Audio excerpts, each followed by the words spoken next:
E como é que foi a experiência de Cleveland, especificamente? Chegar Olha, lá e participar de foi uma fantástico. prova, né, oficial É com vácuo. muito diferente, Michel, muito diferente. A gente não estava acostumado com esse formato, a gente teve que mudar os treinamentos todos.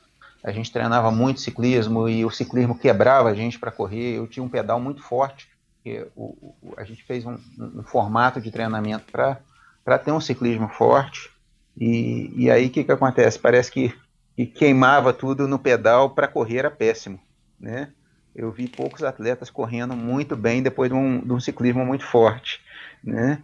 A gente se quebrava mesmo. Aí essa adaptação ela veio devagar, né? Então a prova foi muito chocante, né? O Você foi ritmo, nono lugar, é isso? eu fui em nono lugar. A prova foi muito forte, estava muito calor, eu me senti assim, senti muita dureza no ciclismo, né?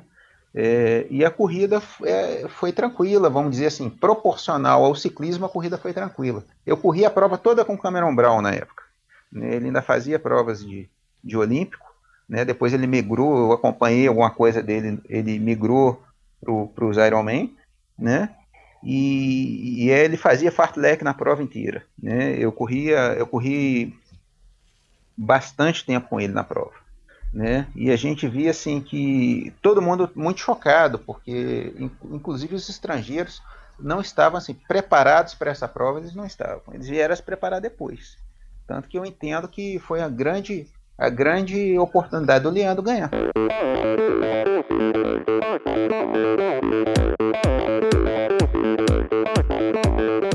Olá, pessoal. Sou o Michel Bogli e este é o Endorfina Podcast. Aqui você ouve minhas conversas com triatletas, ciclistas, corredores e nadadores. Pessoas interessantes que são, acima de tudo, movidas à endorfina.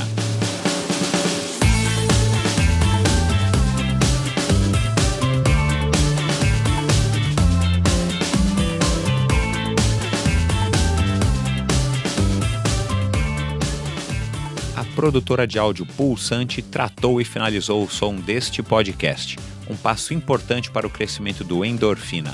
Agora, além de ficar tranquilo em relação à qualidade do áudio, tenho muito mais tempo para cuidar do conteúdo e dos meus convidados, é claro. Se você não está satisfeito com o som do seu podcast, do seu vídeo, ou se precisa de uma bela trilha sonora ou locução, acesse produtorapulsante.com ou procure pela Produtora Pulsante no Facebook. Produtora de áudio Pulsante, para quem gosta de ser ouvido. Olá, pessoal. Bem-vindos a mais um episódio do Endorfina. Continuo aqui agradecendo a todos que enviaram suas críticas, comentários e principalmente as sugestões de entrevistados através da minha conta no Instagram, EndorfinaBR, ou mesmo através do e-mail michel@endorfinabr.com. Pode ter certeza que todas estão sendo aí devidamente anotadas. E no próximo episódio, não percam, no episódio 19, eu já vou estar lançando e contando aí para vocês as novidades que eu estou preparando para o ano de 2018. E para falar agora da conversa que eu tive com esse meu convidado de hoje, o mineiro de Juiz de Fora, Leonardo Jardim Casadil, uma pessoa também que foi um grande amigo meu, uma pessoa muito sensata, um cara muito bacana. Começou a correr muito novinho, em 1981, no Rio de Janeiro. Na época ele morava no Rio de Janeiro, e logo ele começou a ter destaque, percebeu que corria legal, e por acaso ele acabou caindo numa competição de triatlon, que foi o Golden Cup, lá no Rio de Janeiro também, e a partir daí ele não parou mais. Em 1984, ele já estava competindo aqui em São Paulo, em Caiobá.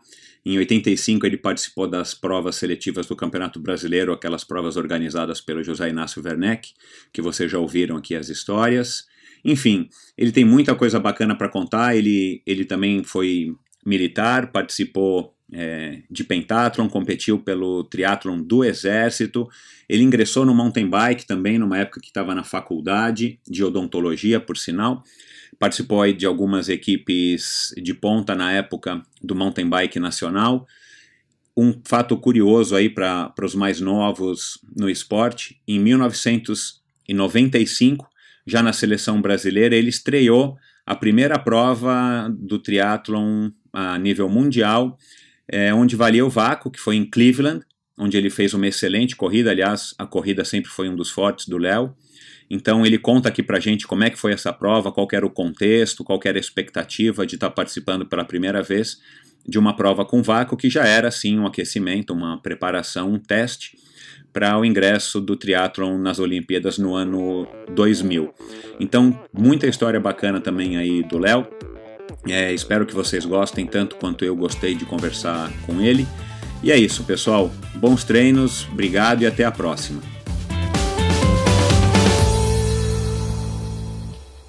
Corredor desde os 12 anos, este mineiro estreou na corrida do Corcovado em 1981 ao lado do pai. 2 anos depois, literalmente por conta de um acidente, largou sua primeira prova de triatlon, o Triathlon Golden Cup, em 1983, também no Rio. Pegou gosto pela nova modalidade e passou a competir diversas provas em Brasília, São Paulo, Belo Horizonte, chegando a fazer parte da seleção brasileira. Em 1988, já cursando odontologia em Juiz de Fora, ingressou no mountain bike, onde também fez carreira e integrou a equipe Caloi. De volta ao triatlon, em 1993, teve contato com as provas off-road, onde também obteve resultados expressivos. Leonardo participou em Cleveland, nos Estados Unidos, da primeira prova oficial da ITU, onde o vácuo foi permitido, em 1995. Para terminar, em 2003, já seguindo carreira militar, começou a praticar pentatlo moderno, que é aquela prova militar de hipismo, esgrima, natação, tiro e corrida. E ele vai contar um pouco aqui pra gente também. Para contar essas histórias, recebo hoje o ex-tenente dentista R2 e atual endo e ortodontista Leonardo Casadil Jardim. Olá, Léo, bem-vindo. Finalmente a gente conseguiu se conectar. Isso, Michel. Estou satisfeito de ter a oportunidade de falar com você. Eu acho assim, você está fazendo um trabalho admirável de reunir o pessoal antigo. A gente tem uma dificuldade, eu acho que histórica com a história, né? As coisas passam e a gente não se apercebe que elas passaram. Isso é muito importante. A gente relembrar e ver a história, como aconteceu. E a gente tem grandes atletas aí que fizeram a história do triatlon, né? É isso mesmo. Ô, Léo, você começou com 14 anos a correr, é isso? Exato. Eu comecei em 83, né, num acidente do meu pai. Quer dizer, ele estava vindo de uma corrida rústica com o Aldo, com o Manfroy. Eles ficaram amigos, eram amigos, e o Manfroy era nosso vizinho na época. E eu não ia todas as corridas, às vezes eu ficava em casa, né? Às vezes era cedo, era domingo, então eu falava, hoje eu não vou. E numa dessas vindas, eles sofreram um acidente de carro e o Manfroy teve uma fratura da bacia na época. Ele estava inscrito na prova de 83. Né? O técnico nosso na época era o professor Justino Viana. Né? Eu me lembro dele porque ele foi naquela primeira prova que o Alexandre foi ao Havaí e tudo, ele preparou o Manfroy para viajar para o Havaí. Então ele esteve presente, inclusive naquela ida do Alexandre, quando o Alexandre foi, acho que com uma namorada na época, eles eram novos também, né? E acho que ela também competiu a prova. Então, em 1984, não é isso? Foi 84, exatamente. Eles estavam fazendo essa preparação, então eu tive lá na casa do Alexandre, na época, eu não sei nem se o Alexandre se lembra disso. Era o Alexandre, o Dolabella junto na época, então eu assisti um pouquinho dessa questão Ironman, apesar de eu não ter participado. E com o professor Justino, eu tive o convite de correr a prova de 83. Que na época eram poucas provas, né? Foi a primeira, depois teve só no outro ano. E a gente tinha na época também Caiobá. Caiobá já vinha uma vez por ano, então tinha Caiobá, depois teve a USP, então eram pouquíssimas provas que a gente tinha. Né? Esse triatlon em 83 não foi o triatlon Café do Brasil lá no Rio, foi esse? Esse foi 82, né? Esse foi 82 ou foi... Não, 82 foi a Corrida Alegre, e depois não. Em 83 o Werneck também organizou esse... Bom, então foi um triatlon depois do... Foi dezembro, foi do Café. Golden legal. Cup, depois virou Golden Cup Lubrac, se eu não me engano. Isso, Tá. E, bom, e aí você disse que não ia toda a corrida com o teu pai, você ia torcer e assistir ele, não é isso? Não, eu ia correr com ele. Você já ia correr com ele. Quando eu não ia, eu ficava em casa.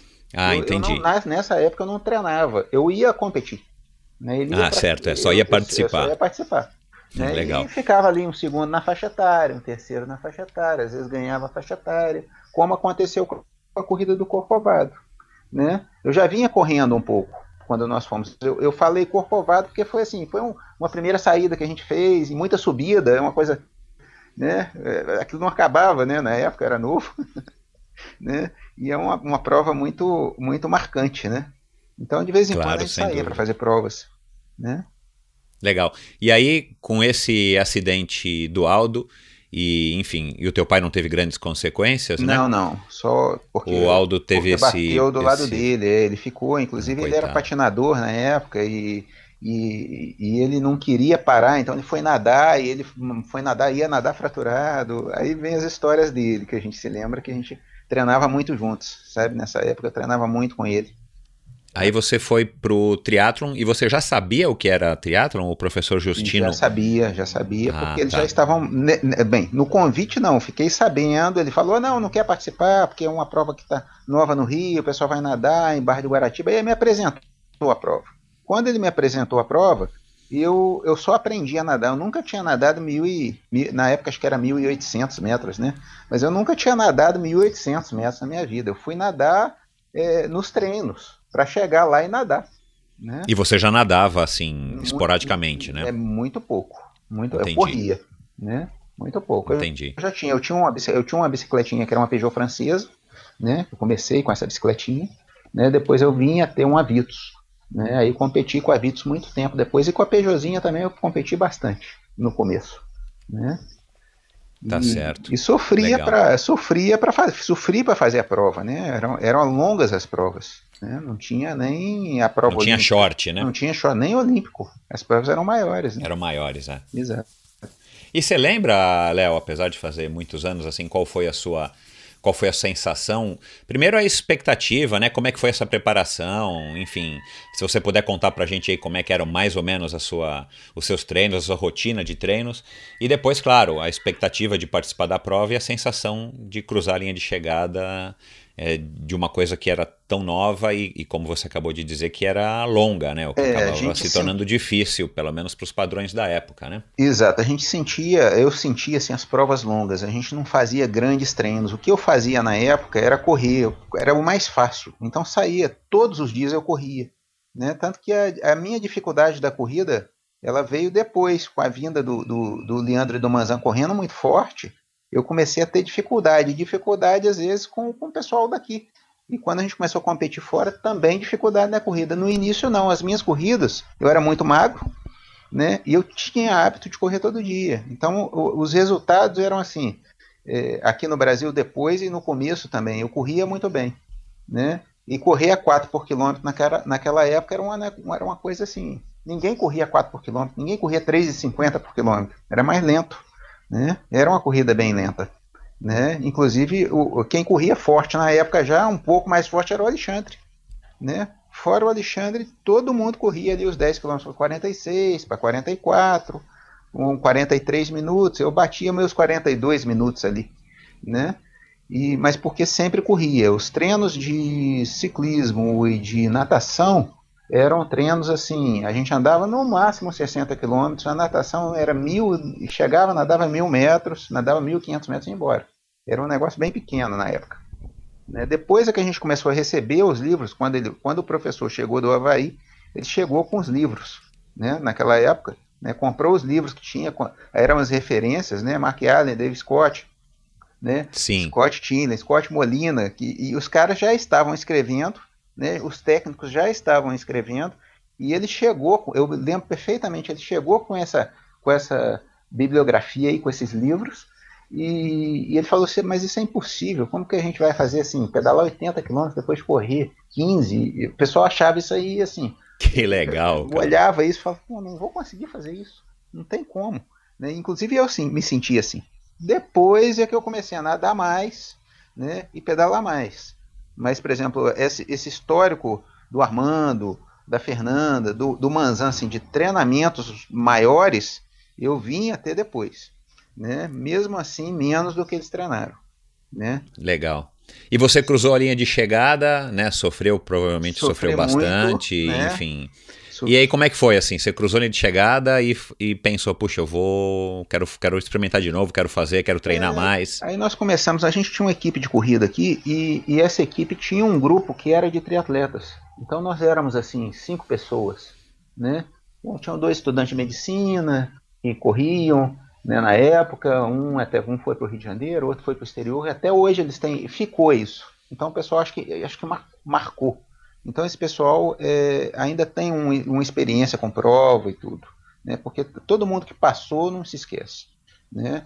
O filho do Manfroy era pequeno na época, o Rodrigo hoje é médico também, depois voltou começou a competir, né? Hoje ele é médico, acho que ele não compete mais, mas ele, quer dizer, isso vai marcando, né? O Marcos Alá, que na época era jovenzinho também, muito novo, né? Um pouco depois, né? O Rodrigo começou, viajava com o Manfroy, a gente viajava, às vezes, a gente tinha um patrocínio da Paraibuna de Metais, então a gente ia de Kombi, fazia as viagens. Ele dava uma Kombi e a equipe toda na Kombi, né? Depois começou em 85 as provas do Werneck, que a gente falava seletivas do Campeonato Brasileiro, eu não sei se isso. Então a gente ia de 15 em 15 dias para a Barra de Guaratiba para competir, né? Assim, conheci o Vanderlei Zangelmi lá, a gente então sempre teve contato ali, aquilo ali aproximou muito o pessoal de Belo Horizonte, depois veio o Caio Wagner, veio o Tony, né? Veio o Tomás, que veio a ser presidente da associação, na época eles não tiveram como montar uma federação, montaram a Associação Mineira, né? E esse pessoal todo, o Bernardo, né? Esse pessoal todo, ele se encontrava no Rio com o Werneck, com a prova do Werneck. O Rio naquela época, enfim, até na época que eu comecei a praticar triatlo em 88, ele era o centro do triatlon no Brasil, né? Assim, havia prova em outras cidades, mas o Rio de Janeiro era a meca, né? Era onde tinham os melhores atletas, onde o nível das provas era melhor, enfim. Eu não sei a data das provas do Armazém do Esporte, mas eram algumas provas, né? Eu acho que eram 5 provas no ano. Depois a seletiva do Werneck era de 15 em 15 dias, era muita prova, né? Então isso aí fazia a gente tá treinando. Depois Belo Horizonte também trouxe algumas provas, e as provas de Belo Horizonte eram muito legais, porque o asfalto era muito liso, né? E era uma prova meio que de descida, né? Então eram provas assim, nadava na Lagoa dos Ingleses, água muito gelada, mas muito liso. Que era o triatlon das montanhas, né? Triatlon das montanhas, 1986. Eu lembro aí de uma prova bem legal que a gente fez lá. Eu participei de uma dessas em 88 também, um dos primeiros triatlons. Como é que descia? Era um decidão. Exato. E era veloz a prova. Né? Depois eu lembro do Tony descendo sem as mãos para ficar mais aerodinâmica numa posição com as mãos para trás. Exato. Estilo super-herói, louco da vida. Eu lembro disso também. De vez em quando a gente treinava. O pessoal de Belo Horizonte vinha para cá, às vezes a gente ia para lá também para treinar com eles. Eles tinham a estrutura do Minas, né? A natação do Minas muito forte. O pessoal agregava ali aquele espaço de natação. E assim, grandes técnicos de corrida envolvidos também. O Maron, que era Belo Horizonte, que era o técnico do pessoal da época. Aqui em Juiz de Fora, o professor Justino, depois deixou o filho dele e o pessoal da corrida junto conosco aqui. Quer dizer, o Geraldo de Assis, que foi quinto na São Silvestre. Depois veio o Ronaldinho da Costa, a gente acompanhava esse pessoal de perto. A Viviane Anderson, né? A Viviane, as rústicas aqui, mais para frente um pouco, depois era assim... O desafio era chegar na frente dela, né? Correr um 10 mil para 32 nas provas, às vezes uma prova acidentada, para um 31 e alto nas rústicas, era assim, o desafio chegar na frente dela. Né? Então, volta e meia eu estava correndo junto com ela nas provas.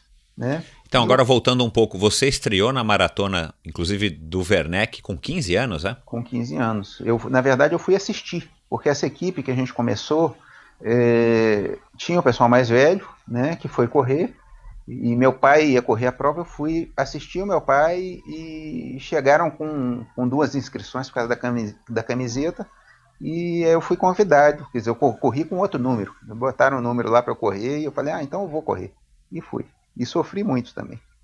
Você tinha facilidade na corrida, mas eu suponho que você não treinava nem perto do treino necessário para uma maratona, né?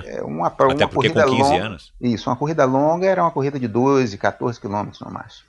Depois é que eu vim correr mais. Mas corria E aí, todo você dia. terminou direitinho? Terminei quebrado. Para descer, quebrado. Para descer o meio-fio era uma tristeza, né?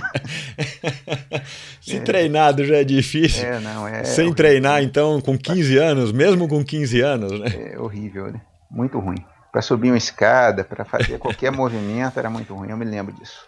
Ô, Léo, você também aí em Minas, enfim, nessa tua equipe aí e tal, você também era dessa escola de quanto mais treino, melhor? Né? Como provavelmente vocês viram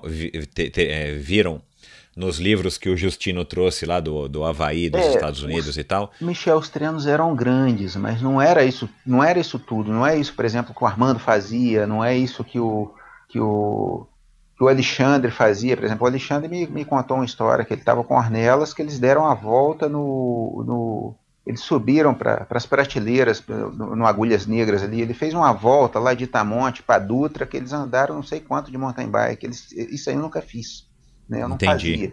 Né? E depois eu treinei com alguns técnicos aqui, treinei com o professor Justino, treinei com um técnico daqui chamado Iedo Júnior. Depois eu vinha treinar com o Lauter. Quando eu comecei a treinar com o Lauter, o estilo de treinamento dele não era um treinamento assim gigante igual o pessoal fazia, né? Eram treinos menores. E o Armando e o Ornelas, quer dizer, eu estou falando deles, mas depois eu acho que eles podem complementar isso. Eles tiveram uma época do Marcelo, né, quando o Thiago começou a competir aqui, que o Thiago também foi treinar com o Marcelo, que era só pancada. Os treinos eram fortes, eram curtos. Eles tiveram esse tempo de técnico que gostava de treino curto também. Por exemplo, o Thiago às vezes chegava aqui, saía para fazer uns 50 km estourando no pedal e acabou o treino.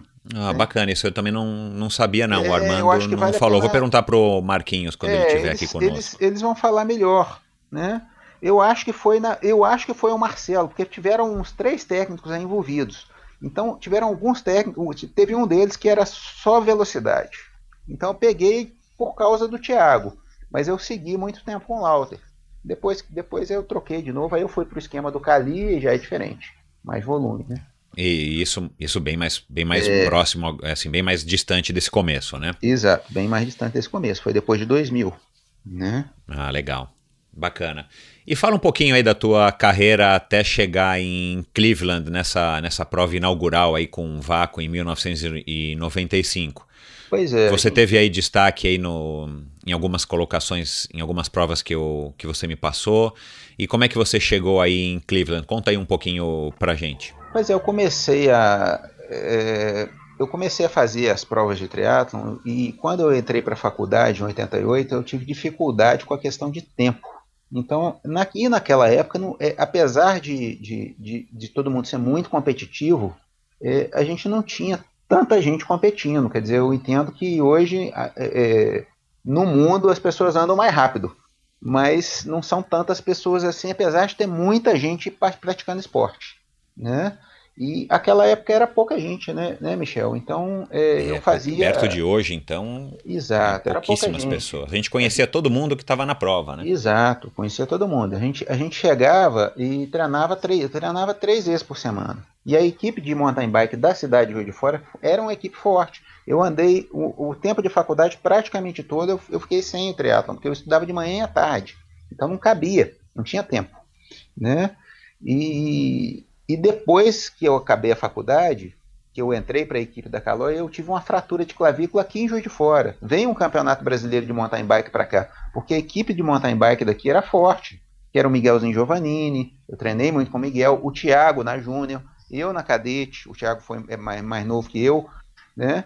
Foi falecido, né? Mas o Thiago, eu tinha, sei lá, 21 anos, o Thiago tinha 15 anos. O Thiago começou a primeira prova de mountain bike que ele fez, nós viajamos juntos, ele foi comigo, né? E a gente veio crescendo. Aí a Transherculano, que é uma transportadora aqui de Juiz de Fora, montou uma equipe. Então, às vezes, a gente viajava de ônibus. Eles locavam um ônibus da Transherculano, locavam um ônibus para o pessoal viajar. E assim o mountain bike veio crescendo na cidade a ponto de chamar atenção nas provas. Inclusive, as provas da Renata Falzoni, a gente corria as provas, ganhava as categorias quase todas, né? E ela era a Copa House Chic na época de mountain bike. Isso, famosa, né? Exato, Famosa e essa eram Copa aí. provas lindas. As provas, a Renata escolhia a dedo os percursos, né? Coisa que depois o pessoal do Xterra começou a fazer. Começou com o próprio Vanderlei, né? Na primeira prova que eu me lembro foi a que ele organizou. Eu te mandei a medalhinha, a imagem da medalhinha dele. Depois veio o Pedro organizando, e até depois chegar é o Bernardo, né? De Niterói. Exatamente. O Bernardo. Mas você acabou não falando aí da tua carreira de triatlon até Que 1995. Fala aí um pouco pra gente. Acabei a faculdade e fraturei a clavícula aqui em Juiz de Fora, num campeonato brasileiro. Nesse tempo eu acabei parando. Aí eu conheci o Lauter através de um amigo também falecido, através do Xuxa, que era do Rio de Janeiro, né? E começamos a fazer um treinamento, né? À distância, né? Você praticamente do zero de novo. Em Juiz de Fora e o Lauter no Rio. E era um desafio, porque era tudo telefone na época, né? Não tinha Exatamente. internet. Era difícil esse negócio aí. É bom lembrar aí os ouvintes mais novos que não existia, houve um período nas nossas vidas que não existia internet. Isso era uma loucura, era um negócio assim, e era louco. Aí o que aconteceu? Em 1994, eu fiz uma preparação, ele fazia uma base no mês de janeiro, a gente fazia um circuito que a gente corria ali quase 3 horas no circuito, ficava mais lento no começo do ano, e me preparei para fazer essa prova de Vila Velha, de Vitória, desculpe, do Brasileiro de Vitória. Então já cheguei muito preparado nessa prova. Tive um problema enorme, porque na época eu tive um patrocínio da KHS, do pessoal do Rio, na época, e eu não tinha, era aquele quadro meio ovalado, a gente não conseguia adaptar o suporte de garrafinha d'água. Então eu corri a prova sem água no ciclismo. Eu cheguei passando mal para correr. Né? Na época, nadei muito bem com Miyashiro, né? com Miyashiro na natação, próximo ali, né? Aí era Miyashiro, Paulo Guimarães, Leandro, José Miguel Dora, não sei se você conseguiu algum contato com o Miguel, tem muito tempo não falo. Ainda não. José Miguel Dora e Emerson Gomes. O Emerson também estava. Grande Emerson. Tô perdendo gente aí, né? Mas aí a gente pedalou nesse grupo, o Paulo abriu, ele pedalava muito forte naquela época, eu também estava pedalando bem, o Leandro abriu um pouquinho, eu fiquei logo atrás, em terceiro, né? E comecei a ficar um pouco por causa da sede, né? Tava muito quente. Aí descemos para correr, o Paulo corria mais devagar na época, o Emerson chegou a passar por mim também, que eu estava quebrado de sede. E depois eu fiz uma boa corrida já, fiz um segundo, né? Foi uma boa prova, né? E depois... E isso te deu o direito de participar da seleção brasileira, da prova da ITU, ou isso não tem nada a ver ainda? Não, isso aí, o que acontece? O que eu entendo? O Marcos Paulo ficou meio que de olheiro do pessoal, ele já sabia ali as classificações, como é que estava. Eu tentei o primeiro ano, que foi 93. Eu fui para o Mundial na faixa etária, eu tentei e não consegui, né?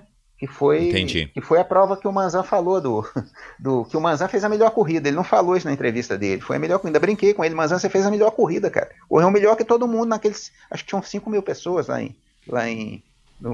na Nova Zelândia, né? E ele ganhou, acho que ele ganhou o Júnior, né? E fez a melhor corrida da prova. Isso, e a gente sofreu lá também. Tava muito, muito gelada a água. Foi a primeira água gelada que eu peguei em prova, assim. A gente pegou uma água lá a 9 graus, né? Tava geladíssima a água, horrível. Mas já tinha roupa de borracha, enfim. Mas não é péssimo, mas não, muito ruim. Muito frio assim é ruim, mesmo com roupa de borracha, né?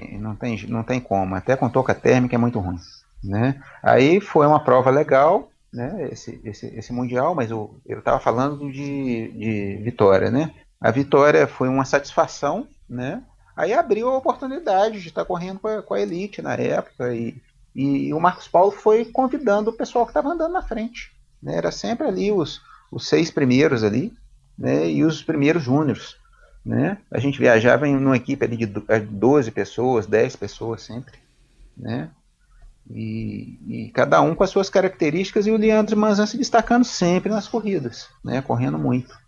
Isso aí se perdurou, né? Até, se eu não me engano, final de 96. Final de 96 a coisa parou para depois retomar só no ano 2000, aí já com o Carlinhos, já presidindo a confederação, mudou tudo, né? E como é que foi a experiência de Cleveland, especificamente? Chegar Olha, lá e participar de foi uma fantástico. prova, né, oficial com vácuo. Muito diferente, Michel, muito diferente. A gente não estava acostumado com esse formato, a gente teve que mudar os treinamentos todos. A gente treinava muito ciclismo e o ciclismo quebrava a gente para correr. Eu tinha um pedal muito forte, a gente fez um formato de treinamento para ter um ciclismo forte. E aí o que acontece? Parece que queimava tudo no pedal, para correr era péssimo, né? Eu vi poucos atletas correndo muito bem depois de um ciclismo muito forte, né? A gente se quebrava mesmo. Aí essa adaptação ela veio devagar, né? Então a prova foi muito chocante, né? Você foi nono lugar, é isso? Eu fui nono lugar. A prova foi muito forte, estava muito calor, eu me senti assim, senti muita dureza no ciclismo, né?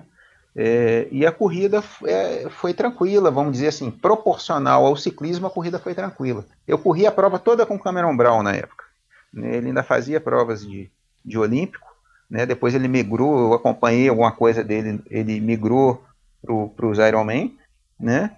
E ele fazia fartlek na prova inteira, né? Eu corri bastante tempo com ele na prova, né? E a gente via assim que todo mundo muito chocado, porque inclusive os estrangeiros não estavam assim preparados para essa prova, eles não estavam, eles vieram se preparar depois.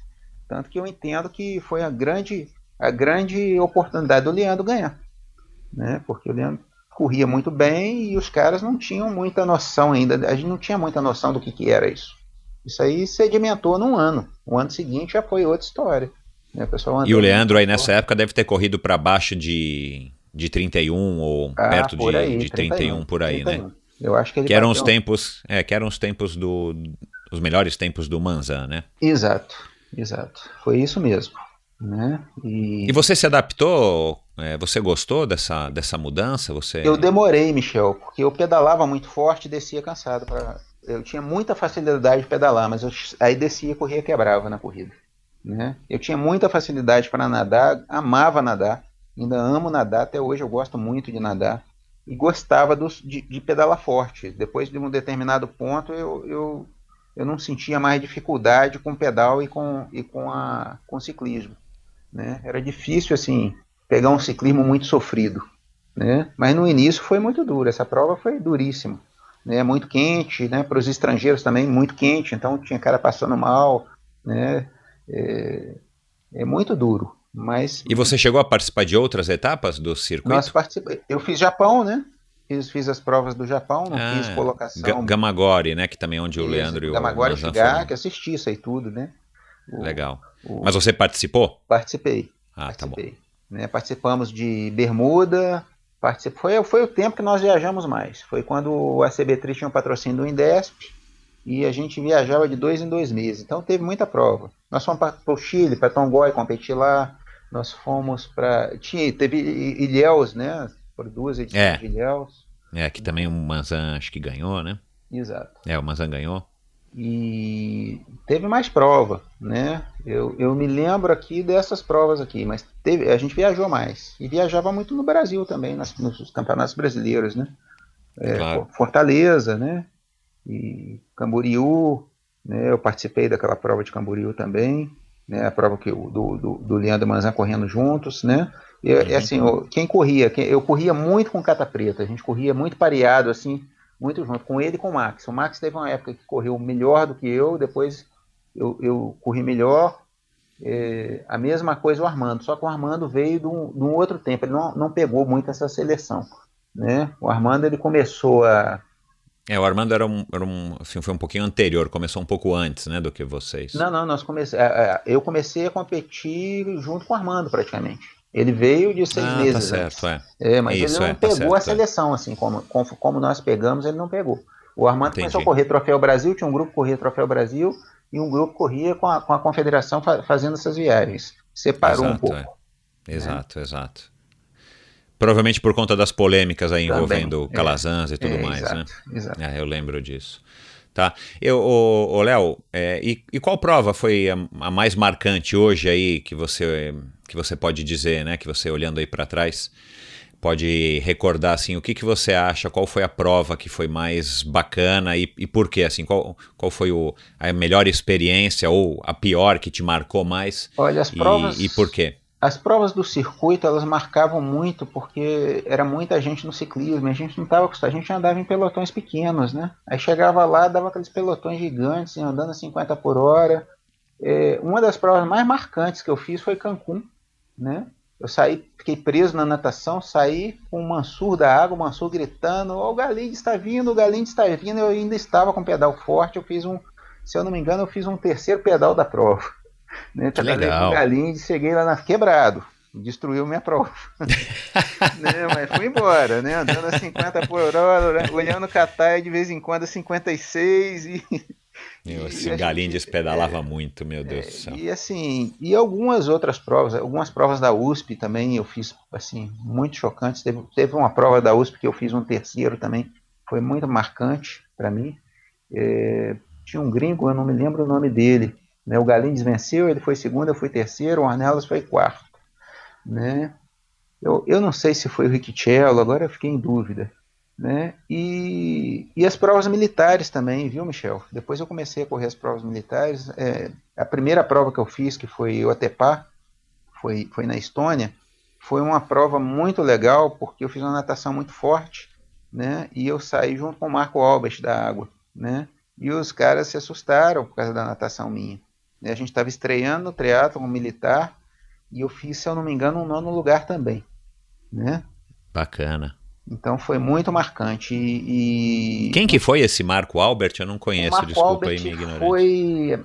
Ele foi uma das natações mais fortes, inclusive numa das Olimpíadas ele nadou na frente com os caras, né? Mas ele era militar também? Ele era estoniano, ele era da Estônia, né? Ele foi militar também, né? E os franceses também eram muito fortes nessas provas, eles todos militares, os caras famosos militares, sabe? Né? O Sylvain Daudet, né? O Polar foi militar, né? Então tinha contato com esses caras. Né? Por curiosidade, né? Não sei se os ouvintes ou todos os ouvintes sabem, mas o triatlon, até um tempo atrás, ele era, ou pelo menos nessa época, ele tinha sempre as categorias militares, mesmo nas provas, né? As provas que nós civis participávamos, né? Então, até hoje no Havaí existe categoria militar, né? No Havaí aí do ano passado ainda eu vi nos resultados que existe a categoria militar. Eu não sei, para ser sincero, eu não sei como é que é hoje, mas eu acho que isso acabou se perdendo aí, pelo menos no triatlon brasileiro, né? Vila Velha eu acho que eles mantiveram, né? Porque é uma prova organizada pelo Exército, então tem a categoria militar. O Nubio fez categoria militar também, não fez? Eu tenho a impressão. Agora eu não sei, vamos perguntar para ele. Mas enfim, acho que é válido e como o triatlon é praticado, né, pelos militares e o Exército, pelo menos aqui no Brasil também participa, e alguns atletas de ponta, eu acho que isso é uma categoria que devia ser sim, mais divulgada e estimulada, claro, para trazer mais adeptos para o nosso esporte, né? Exato, as Forças Armadas, né? Tem a Comissão Desportiva das Forças Armadas, aí, a CDMB, e o pessoal tem bons atletas aí. Tem colegas aí de Pirassununga competindo, tem os militares fortes, inclusive. E você acabou sendo pentacampeão militar e participou em 6 mundiais de triatlon, é isso? Foi de 2002 a 2007, né? Que legal, meu. Eu participei de 5, eu ganhei 3. Eu perdi duas provas. Eu perdi a última pro Book, pro Kelmerson. Né? Eu já estava praticamente parando. Quando eu comecei a diminuir os treinamentos, eu não pedalava mais, Michel. Eu comecei a correr muito. Eu descobri que valia a pena correr mais do que pedalar. Então saí para correr 2 horas, 3 horas e fazia uma Nessas provas militares é a mesma regra da ITU? É a mesma regra da ITU. Então valia vácuo aí já nessa altura igualzinho. E tudo mais. Começou em 2002 para nós. E quantas pessoas que largam mais ou menos no mundial de triatlon, né, militar, no mundial militar de triatlon? Olha, acho que umas 60, 70 pessoas no máximo. Entendi. Eu não me lembro ao certo, não, mas é por aí. Não são provas muito grandes. Mas é aquele formato ITU mesmo, né? Eu creio que seja até hoje mais ou menos isso, né? Entendi. Legal. E são provas. Agora fala um pouco da tua época do mountain bike, cara, da equipe Caloi, que você competiu essas provas que você falou da Renata Falzoni e tal. Como é que surgiu aí o mountain bike pra você? Pois é, eu era muito amigo do Miguel, e o Miguel correu triatlon também, Giovannini, sabe? Ele começou competindo triatlon, então a gente treinava junto, só que o Miguel nadava mal, né? A gente pedalava junto, ele nadava mal e eu corria melhor que ele também, né?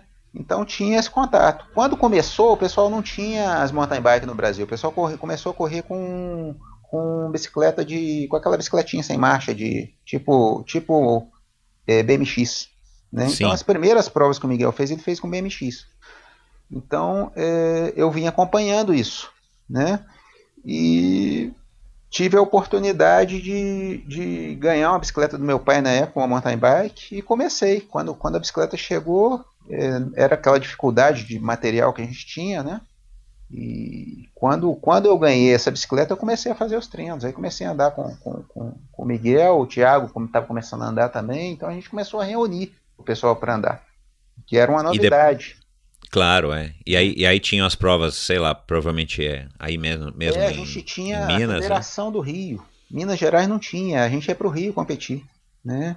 Era o então, comandante o Marco Borges. Ripper começou com provas de mountain bike, né, no Brasil. Ele vai contar essa história aí quando ele estiver aqui conosco. O comandante, era o presidente da confederação, era o comandante Borges. Então eu tive contato com algumas pessoas, com o pessoal do ciclismo, com a Ieda Botelho do Rio, né? Com a Renata Osório daí de São Paulo. Então competi com a Renata, era da minha equipe, a Renata, a Ieda era da minha equipe, o Mazaron foi da minha equipe, quer dizer, eu corri uma prova em Angra dos Reis, que o Mazaron estava voltando a correr mountain bike, né? Eu vinha conhecer o Mazaron lá na prova, não era Caloi ainda, depois ele veio a ser chefe de equipe, né? O Jamil Sueden também aí de São Paulo, a mesma coisa, né? Grande ciclista, né? Entrando para o mountain bike. O Salvador de Abreu também, né? Peguei o Salvador é falecido, não sei se você conhece esse pessoal, né? Não, todos esses que você falou, sim, só esse último que você acabou o Salvador, de ele a Caloi contratava ele para ganhar prova, algumas provas a Caloi contratava ele para andar forte nas provas, né? E ele era um atleta forte, né? Ele teve algum problema cardíaco também, veio a falecer de problema cardíaco jovem, mas era um grande atleta também, né? E tive contato com esse pessoal, né? Depois eu parei e vinha andar de mountain. E durante essa época você deixou o triatlon de lado? Deixei o triatlon de lado. Eu consegui recuperar bastante rápido, né? Eu comecei correndo Santos, 83, eu corri o circuito, o Troféu Brasil. 93, perfeito. Isso. Eu corri o Troféu Brasil já me preparando para o brasileiro de 94. Aí eu me ajustei de novo, e aí engrenou. Aí o mountain bike ficou parado até o Pedro lançar as provas do Cross Terra Levocarnim. Não sei se ele se lembra dessas provas. Claro. Isso. E você parou o mountain bike por quê? Sei lá, Eu fraturei a clavícula. Né? Aí fraturei a clavícula, perdi o patrocínio. Aí foi aquele coisa toda. Eu falei, não, agora eu já estou formado, eu vou começar a correr o triatlon. Aí comecei a correr, o Marcos Paulo veio e fez os convites do pessoal da confederação. Aí a gente começou a fazer as viagens.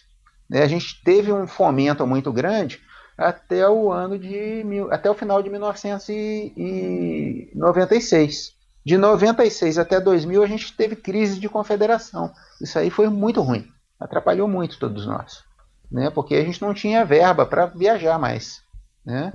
E você continuou competindo? Continuei competindo no Brasil, mas você imagina, Michel, a gente viajar 2 anos, né? A gente já tinha um programa, viajar 2 anos, quer dizer, para entrar no circuito são 4 provas, 3 provas.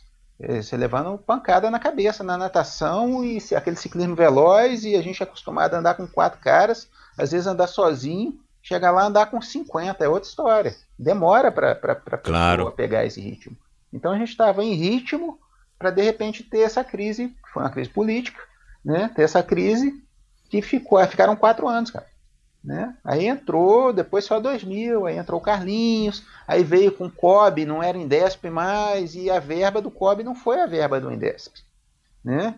Eu creio que o Indesp, a gente teve patrocínio da Petrobras, não sei se você se lembra disso, né? Não, Depois não me recordo, não. a Confederação tinha um patrocínio da Petrobras e era um patrocínio que dava muita força, inclusive Ilhéus foi Petrobras. Depois perdeu esse patrocínio da Petrobras e entrou a crise. O que segurou o triatlon nesse tempo? Foi o Nube com as provas dele. A gente ia correr Troféu Brasil e algumas provas do Rio, né? Mas sair era caro, né, Michel? Hoje é mais Claro, barato sair, mas na época era mais caro. Né? tá certo. Então Legal. foi uma luta. E Léo, você ainda acompanha o triatlon? Desde quando que você não compete ou você compete de vez em quando? Não, eu parei tudo e me voltei para a minha carreira, né? Para cuidar da carreira, para os filhos, né? Eu tenho 2 filhos, né? Claro. E a gente acompanha um pouco, Michel, porque eu acho assim, a gente começa a acompanhar, eu sou bem apaixonado pelo esporte, então aperta o coração um pouco. Né? Então, assim, eu evito de acompanhar muito, mas de vez em quando acompanho. Comecei a voltar a nadar um pouquinho, né? Ganhei um pouco de peso, então falei, vou voltar a nadar, para equilibrar aqui com o trabalho, né? E só isso, né? Tá certo. Muito pouquinho, né? Tá. Fala um pouco, antes da gente prosseguir aqui, fala um pouquinho da tua passagem pelo pentatlo moderno, né, uma modalidade eu acho super interessante, enfim, e a gente tem aí como nosso, não sei se ela é a única, mas a gente tem como ídolo no esporte a Yane Marques, né, lá de Pernambuco. Exato. Fala aí um pouco como é que foi essa mudança aí do triatlon pro pentatlo moderno. Pentatlo moderno. Eu tive a oportunidade de pegar um formato antigo, Michel, porque a gente começava com tiro, inclusive tive a oportunidade de participar de uma Copa do Mundo na Escola Naval do Rio, muito legal, né? Mas a adrenalina, ela é diferente, né? Bem, vamos começar. Eu tive um convite do Major na época, né? Que foi uma época que eu estava saindo da Brasil Telecom, eu estava em transição de patrocínio, e ele me convidou para participar, né? E eu tive, assim, com colegas, né, convocado na Escola de Educação Física do Exército, encontrando com colegas que eram corredores, né? Você já era dentista do Exército já era aí? Dentista do Exército. A gente ia para a URCA no Rio. O Exército convoca os atletas todos para a URCA. O que eles conseguem mobilizar ali em todas as modalidades, fica todo mundo hospedado lá e corre por temporada. Que, aliás, o lugar ali é lindo, né? É muito bonito. O que incomodava é uma pista muito maravilhosa de correr, a gente corria. Exato. Ali, né? Com um problema, venta demais. Então, para correr atrapalhava às vezes. A gente tinha que correr cedo porque ia fazer uma série lá, mais tarde ventava muito, atrapalhava até para correr. Então, encontrava os atletas de outras modalidades sempre. Então, o pessoal estava viajando, estava chegando, o pessoal da corrida, pessoal de corrida de orientação. Então, eu tive dentro do Exército contato com esses atletas convocados. O pessoal do paraquedismo, chegava no café da manhã da Escola de Educação Física, o pessoal descia para tomar café, reunia aqueles atletas que estavam convocados ali das modalidades. Então eu fui apresentado a modalidade assim, com um colega que era atleta de pentatlo moderno, que corria, às vezes treinava conosco, e o pessoal vinha muito perguntar, porque eles começou com, não posso treinar corrida hoje porque eu vou treinar natação, senão eu vou quebrar. Aí os caras viam a gente treinando. Né? Então isso aí era muito legal, era muito divertido. Né? E como é que foi essa incursão aí pelo hipismo, né? Quais são as modalidades do pentatlo? Vamos repetir, né? Hipismo, esgrima, natação, tiro e corrida. Exato, só que a coisa mudou, né? Começa com tiro, né? Tiro de chumbinho, né? São, se eu não me engano, 10 metros, 20 tiros. Eu acho que é isso, tem bastante tempo. Então tem que começar esse negócio na calmaria. Então não tinha aquela adrenalina. O cara tem que estar respirando até devagar para tirar. Entendi, claro. Então começava, depois passava para esgrima. Todo mundo jogava com todo mundo. E é muita adrenalina. São 3 toques. Tocou, perdeu ponto. Deu 3 toques, o cara ganha. Né? E os gringos são fera na esgrima. Muito emocionante. Depois a gente ia para natação, né, 200 metros. Né? Isso tudo no mesmo dia? Tudo em sequência.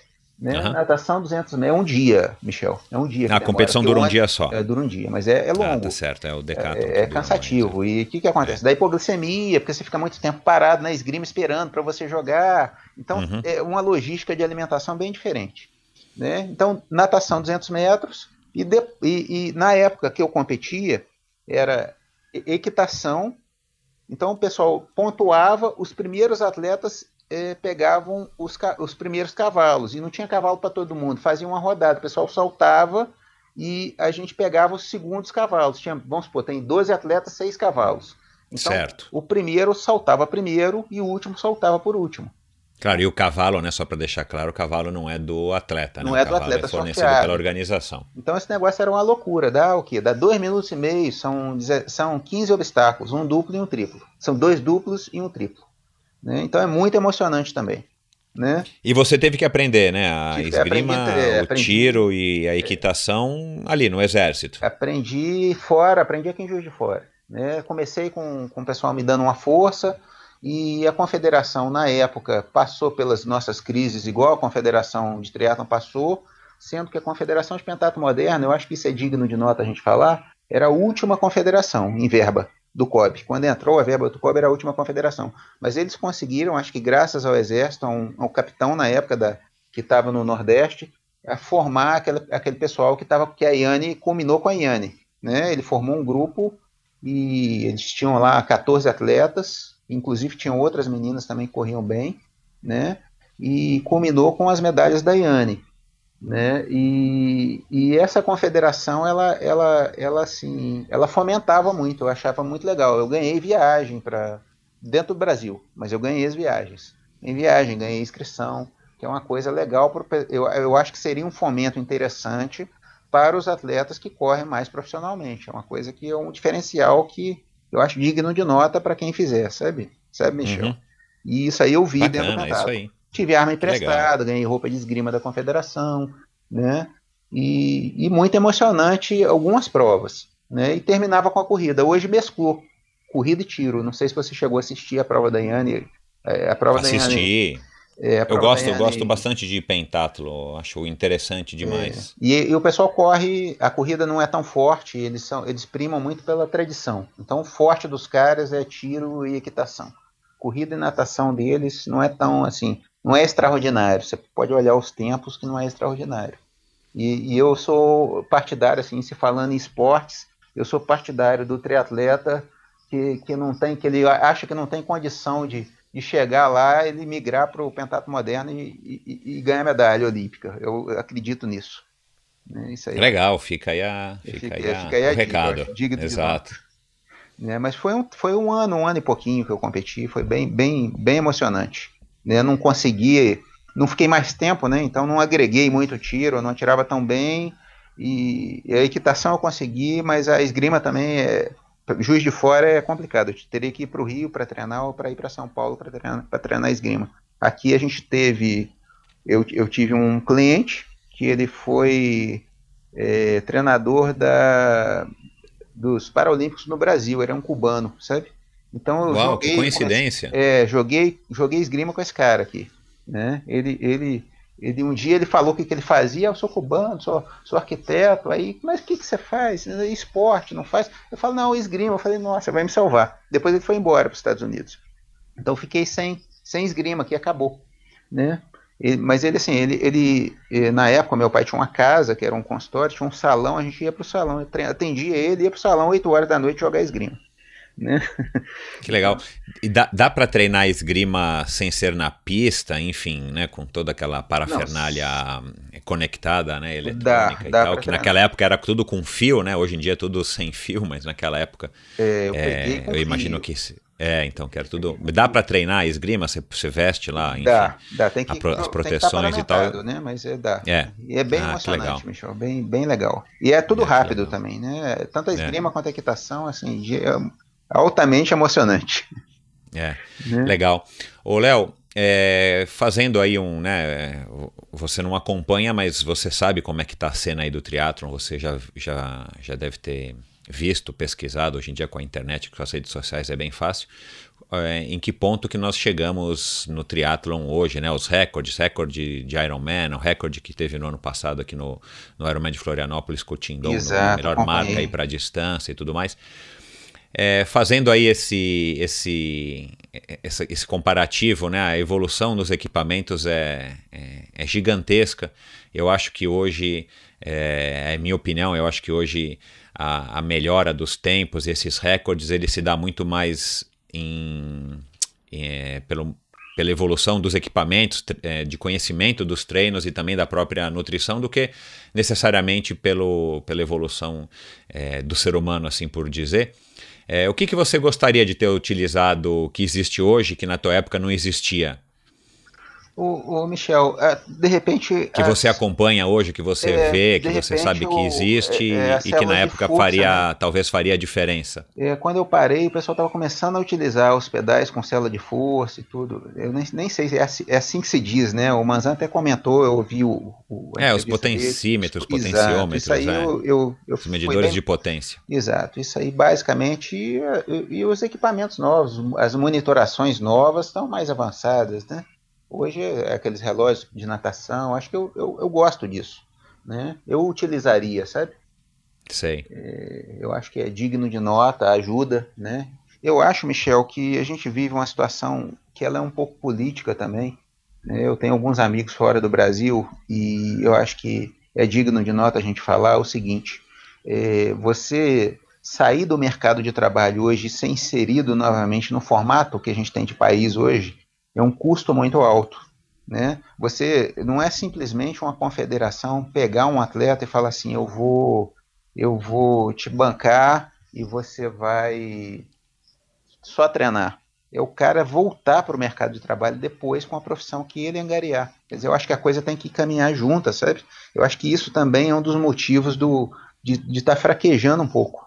Sabe? Porque o cara tem que estar no mercado de trabalho. Se não estiver no mercado de trabalho, é complicado. E se ele sair do mercado de trabalho, eu sofri um pouco isso, para voltar para o mercado de trabalho, você fica para trás, você tem que pisar no acelerador. Né? Claro. E isso aí não tem confederação hoje no Brasil que veja isso, não tem pessoas que vejam isso, não tem patrocinador que veja isso. Né? Ao passo que o cara vai embora lá para a Europa, com toda a crise que os caras estão vivendo, mas o cara tem o governo ele se vê obrigado a manter o cara enquanto família, independente do cara estar fazendo esporte ou não. Né? Você lembra daquela situação dos australianos vivendo de triatlon com seguro-desemprego? Não sei se você lembra disso. Não me recordo. Pois é. Comenta aí com a gente. Eu não me lembro quem comentou isso, mas o pessoal vai se lembrar disso. E os caras, muitos atletas, viviam em comunidades do seguro-desemprego e eram triatletas. Competindo, profissionalmente, né? As pessoas viviam disso. Seguro-desemprego. Na Austrália, quer dizer, os formatos são muito diferentes. Esse é um dilema, né? A gente tem conversado aqui com alguns entrevistados. Esse é um dilema que os mais novos aí que estão fazendo faculdade ou em vias de entrar na faculdade e tal, que eles têm, que é seguir uma carreira que a gente sabe que não é uma carreira de vida longa, né? Que mesmo que você tenha bastante sucesso, não é uma carreira que te dá uma recompensa financeira que te consegue manter por todos os outros anos que você não vai mais competir. Exato, profissionalmente, né? E se a pessoa não for da área de educação física, é mais desafiador ainda. Quer dizer, ele pode ser da área de fisioterapia, ajuda, mas, por exemplo, no meu caso, por exemplo, eu sou dentista. É completamente diferente, apesar de ter muito dentista triatleta. Tem colegas que foram triatletas, colegas que são triatletas, né? Por exemplo, o Mário Pedersoli, de Belo Horizonte, lá da antiga também, né? Dentista, foi triatleta, competiu comigo, foi da minha equipe, Paraibana de Metais, né? E outros. Aí vocês têm ortodontista correndo aí de vez em quando, tem colega que eu sei é dono de clínica radiológica em Santos, eu não lembro dos nomes dos colegas, né? Uhum. Tem um colega de navegantes, dentista, quer dizer, tem muito dentista competindo, mas a gente vê que o pessoal é mais amador e tudo, né? Não dá para profissionalmente não, acho muito complicado. Um dos meus convidados aí, alguns episódios atrás, falou o Fernando Nabuco, né, que hoje tem 70 e poucos anos, Ele disse, né, na época ele tinha acabado de voltar da Olimpíada de Roma em 1960, se eu não me engano, foi lá fazer o revezamento 4% de natação, e com 17 anos, e o pai dele falou que agora, depois dessa experiência, né, ele continuava treinando a natação, mas o trabalho, enfim, o estudo falou mais alto para que ele justamente pudesse, depois de formado, ele poder trabalhar e poder, enfim, se sustentar profissionalmente, e foi o que o Fernando disse, né? Através desse sustento, ele conseguiu voltar a praticar todos os esportes e fazer muito mais esportes do que ele talvez jamais tivesse imaginado, justamente porque ele tinha essa segurança de ter uma profissão e, claro, né, tá ganhando dinheiro para poder sustentar outros esportes e uma vida aí viajando e competindo pelo mundo. Então esse seria um modelo ideal, porém, né, ninguém consegue render em alto nível depois dos 18, sei lá, entre 18, dependendo do esporte, entre 18 e 25 anos, 30 anos, se não tem uma bela de uma base, se não levou a sério uma carreira, pelo menos quase que profissional ou quase que inteiramente dedicada ao esporte. Então isso acaba sendo um tema bastante polêmico. Exato, e ele era um atleta, e deve ser até hoje, um atleta competitivo, né, Michel? Sem dúvida, ele é. Exato, e tem um formato dentro desse grupo que não é de gente competitiva, é o cara que quer ir lá, entendeu? E isso aí é que engrossa aí o grupão, né? Que a gente sai e vê o cara correndo de manhã, o cara fazendo crossfit, o cara fazendo a natação dele, e o cara quer fazer, mas é um cara que é um negócio meio lúdico, né? Isso, é diferente do formato dele, que aí já a gente tira o que aí? Não sei quanto por cento. Tira 5%, né? Não dá 10%. Talvez até menos. Talvez até aí, menos, mesmo assim, o cara tá trabalhando, né? Os aficionados são poucos, né? Ô, Léo, então, você daria que tipo de... Que conselho que você daria, então, para quem tá começando a ter destaque agora, para um garoto, uma garota aí que tá com 14, 15, 16, 18 anos... ganhando prova, sendo campeão da categoria ou já migrando aí para profissional, que conselho que você daria aí? Olha, Michel, o conselho para quem está nos ouvindo seria mais ou menos isso aí que a gente vê. Se a pessoa gostar muito do esporte, eu acho que o caminho da pessoa, de repente, é a própria acompanhar com a formação, sabe? Eu acho que a pessoa não tentar pode deixar conciliar os dois, né? Tentar conciliar os dois. Justamente por isso que eu falei, pela situação de país. Ou então sair, né, Michel? Infelizmente, dar um tipo de conselho desse no país da gente é triste, mas tem que sair do Brasil, cara. Ou sai do Brasil ou vai segurar com a profissão e caminhando junto e se esforçar um pouquinho mais, né? Eu lembro do Cali falando isso. O Cali ele tinha essa visão. Ele falava assim: Casadio, o Reinaldinho tem que estudar. Eu lembro do Cali falando isso. O Reinaldinho tem que estudar, ele está fazendo educação física, eu cobro dele para ele acabar a educação física dele. O Reinaldo, naquela época que o Reinaldo estava andando, que eu tive, quer dizer, eu treinei com o Calinho uma época, então eu ia a São Carlos, treinava com o Reinaldo, peguei o Brad lá, né, e acompanhei aquele formato de treinamento deles que é completamente diferente do que eu aprendi com o Lauter, são escolas muito diferentes, apesar de ser mais agradável o formato de treinamento que eu fazia com o Lauter, o treino deles era maçante, mas eu tive a oportunidade de ver essa questão da preocupação com o estudo de um técnico. Olha que legal. Isso eu acho digno de nota, sabe? Sim, sem dúvida nenhuma. E eu acho que esse é o caminho, sabe? Tá com um cara pé no chão. Um cara, porque o técnico ele é muito aconselhador também. Tem que ser um cara pé no chão para orientar. Né? Que é isso que a gente quer para os nossos filhos, né, Michel? Exato. Eu acho que a coisa fica para outra geração. Não que a gente... Eu tive a oportunidade de falar isso com o Max, agora conversei com o Max um tempo, falo isso com o Marcos aqui, que o Marcos é o nosso presidente da Federação Mineira, é meu amigo e a gente viajou muito também e a gente treinava muito junto. Eu falo, olha, eu acho que o que a gente tem hoje é para as nossas gerações futuras. Não que a gente esteja morto, não, de jeito nenhum. A gente tem um papel, né? Mas eu acho que a gente é baliza. Né? E eu creio que esse grupo, que eu acho muito nobre da sua parte estar reunindo esse pessoal, e não pode se perder. Eu acho que formar um conselho, alguma coisa, para estar junto com o Coronel Laporta, na confederação para tentar fazer alguma coisa de peso, para que as coisas não passem da mesma maneira. Isso aí é muito sério, né? Para ter renovação, né? Você mesmo já questionou isso, como que vai renovar, né? Numa condição política que a gente tem de país hoje? É uma pergunta muito séria. Né? Exato.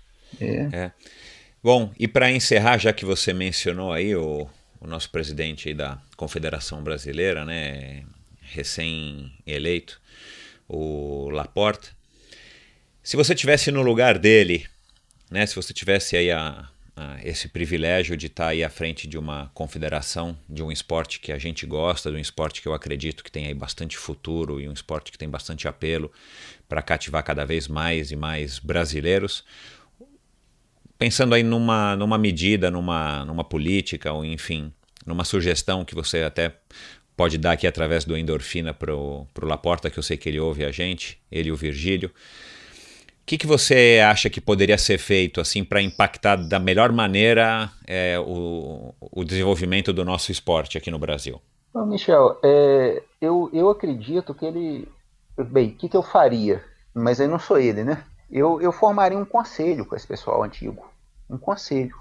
Um grupo e me reuniria de tempos em tempos com esse grupo, né? Lógico, ele é um coronel, acho que ele é coronel da reserva hoje, então ele tem os bons contatos dentro das Forças Armadas. O caminho seria através das Forças Armadas, assim como as Forças Armadas fizeram nos Jogos Mundiais Militares e começaram a contratar os atletas, assim como a França faz, apesar de ser muito menor. É um batalhão só de atleta que os caras têm. Então esses caras treinam. Né? O formato que eu acredito é um formato assim, senão não faz sentido. Mas você quer dizer das Forças Armadas chamarem os atletas, exato. Uhum. Porque, por exemplo, a gente tem um formato muito diferente, Estados Unidos e Europa. Os países da Europa, eu creio que seja assim ainda hoje, o atleta ele tem um status, né? Simplesmente por ser atleta, o cara, você deve ter essa noção, o cara tem, simplesmente por ser atleta, ele tem o status de ser atleta. No Brasil a gente não tem isso, a gente tem isso com o Guga, a gente teve isso com Ayrton Senna, lógico, mas com atleta assim, de outras modalidades, muitas vezes a gente não tem, né? A gente teve isso com a Daiane dos Santos, né? Mas assim, passou até. Né? A Daiane, inclusive, representou o exército, não é? Ou estou enganado? Michel, eu não sei. Eu acho que sim. Pois é. A Daiane foi da nossa equipe na época que foi Brasil Telecom, ela esteve conosco também, eu tive a oportunidade de conhecê-la, né? E é bonito de ver a carreira dela. Mas eu creio nesse formato, sabe? Do Estado bancando, eu não vejo assim, um patrocinador, tudo bem, mas é muito temporário, tem que ser uma coisa mais forte, e ter os conselheiros do lado dele, né? Porque a ação, Michel, eu acho que a gente está muito tolhido enquanto país, entendeu? Politicamente falando, a gente está tolhido, né? Tem que botar os caras para estudar, tem que ter, o que a gente pode ter uma faculdade apoiando, dando estudo, igual já teve, né? A Universo acho que chegou a patrocinar alguns atletas aí. Então a Estácio de Sá, né? A Universo acho que também. Ah, é? A Estácio também. A Estácio tinha provas, né, que eram patrocinadas, mas eu acho que ela tinha, assim, alguma... Isso aí eu acho que é por aí, né? Eu acho que o caminho é esse. E fazer um conselho. Né? Interessante essa história do conselho. Pegar atletas de ponta, enfim, as próprias pessoas que estão passando aqui pelo Endorfina, reuni-las e tentar extrair disso, enfim, ideias e transformar as ideias em políticas, em caminhos aí que possam ajudar, né, a desenvolver o esporte. A gente tem ícones, né? A Fernanda, o Armando, o Alexandre, o Oscar, né? O Manzan, só aí são 5 pessoas que têm uma vivência assim, muito maior do que eu tive, que os caras conseguiram sair e viajar e foram sucesso. E continuam hoje, né, cada um à sua maneira, envolvidos com o esporte, né? Então, alguns até competindo, como o Galindes, o próprio Manzan. Então esse legado é um legado que eles podem perpetuar aí para as próximas gerações. Isso eu acho legal, né? Interessante. Uma visão aí que nunca, pelo menos até agora, nunca ninguém tinha pensado isso aqui no dito isso aqui no programa, legal. E outra coisa são as famílias, né, Michel? A gente tem que ter uma estrutura familiar também para apoio. E isso também sedimentou muito, então complica também, né? Claro. Isso é sério. É isso, tá Michel. Bom. Né? Bacana. Léo, foi um prazer conversar com você. Que bom que finalmente deu, né? Depois de tantas tentativas frustradas, a gente não conseguiu aí por problemas técnicos e conciliar aí nossas agendas. Me diz uma coisa, você hoje é dentista aí em Juiz de Fora. Você tá nas redes sociais? Quem quiser aí depois de ter ouvido esse programa... Não, é bom encontrar meu pai, cara. Meu pai. Mas quem quiser te procurar, quem quiser fazer alguma pergunta, quem quiser, enfim, ter algum contato com você, alguém aí de Minas, alguém aí de Juiz de Fora, de BH, enfim. Que eu tenho é o Marcos, né, que é presidente da Confederação, é meu amigo, a gente se fala muito, o Marcos Alac.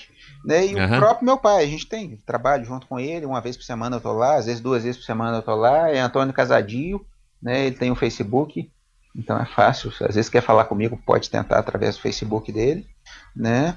Ele tá no Facebook só como Antônio Casadio. Antônio Casadio. E o Marcos, legal. Eu acho que também é um amigo, sempre tô falando com o Marcos, e dá para o pessoal perguntar através do Marcos também, eu chego logo a pessoa aí, né. Legal. Tá bom. Qual que é o sobrenome do Marcos aí, o presidente Alac. Marcos Alac. Com Q, com K, com... Você sabe? H... Bom, depois... H-A. L-L-A-C-K. Tá bom. Legal, eu vou colocar aqui também nas notas aí do post do episódio de hoje para quem quiser, enfim, tentar aí entrar em contato com você ou de repente trocar alguma ideia e tal. Legal, Léo, muito obrigado pela tua paciência, obrigado pela tua participação. Um grande abraço aí para você e é isso aí. Isso, Michel, a gente agradece e você está de parabéns pelo seu trabalho aí. Eu acho que é super honrável e muito bonito mexer com a história aí e voltar com a questão da história. Aqui em Minas Gerais, Michel, eu esqueci de falar o nome da Camila Nassif, que ela fez a história do triatlo em Minas Gerais. Hoje existem alguns livros, mas eu acho digno de nota. Depois eu vou, inclusive, mandar para você isso. Legal, o que ela fez? A história do triatlo em Minas Gerais. Bacana, você tinha mencionado, acho que você tinha você não mandou, mas você chegou a mencionar isso, tá hoje certo. Eu não tenho nenhum contato com a Camila, mas eu tenho essa história em casa e foi uma dissertação de mestrado, foi alguma coisa dela assim. Então, legal, se você conseguir, eu vou tentar achá-la, enfim, contato com ela. Mas seria bacana a gente, além de recebê-la aqui, da gente estar divulgando esse trabalho dela, né? Isso, mas o pessoal de Belo Horizonte, se você tiver algum contato, é mais fácil, né? O Tony, né? Eu não estou conseguindo contato com o Tony. Aliás, se você estiver ouvindo, Tony, me procura aí através do endorfinabr.com, porque os telefones que eu consegui do Tony, enfim, o Tony, o Mário Pedersoli também, né? E tem outras pessoas, enfim, tem outras pessoas também, e aí depois eu te passo isso aí. Tá bom. Né? Legal, Léo. Foi um prazer, obrigado e um grande abraço. Para você também, Michel. Obrigado.